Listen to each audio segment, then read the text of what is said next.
Tu peux être le meilleur joueur du monde, mais si ton équipement n'est pas conforme, tu ne joues pas.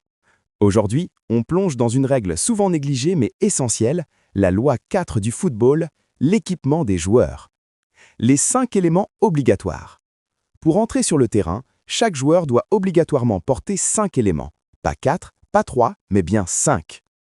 Le maillot, le short, les chaussettes, les protèges tibia, les chaussures.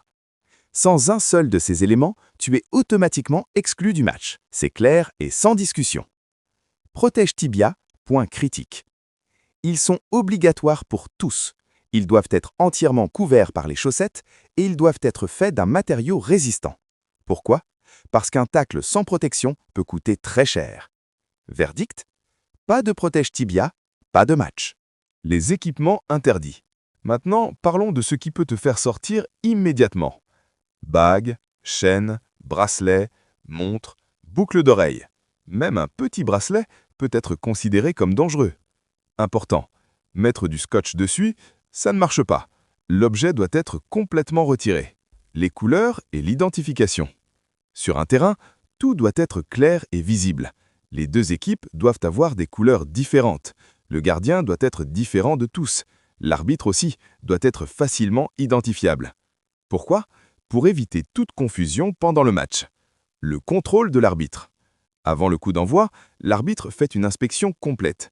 Il vérifie l'équipement obligatoire, l'absence d'objets dangereux.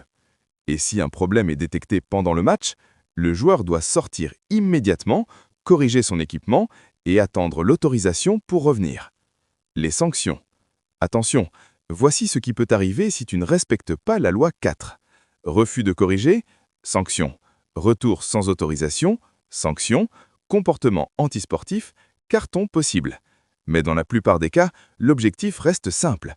Corriger, puis revenir jouer. Détail pro. Ce que peu de gens savent. Voici les détails que seuls les vrais connaisseurs maîtrisent. Les sous-vêtements visibles doivent être de la même couleur que le short ou les chaussettes. Les bandes adhésives doivent correspondre à la couleur des chaussettes. Les messages politiques ou religieux, strictement interdits.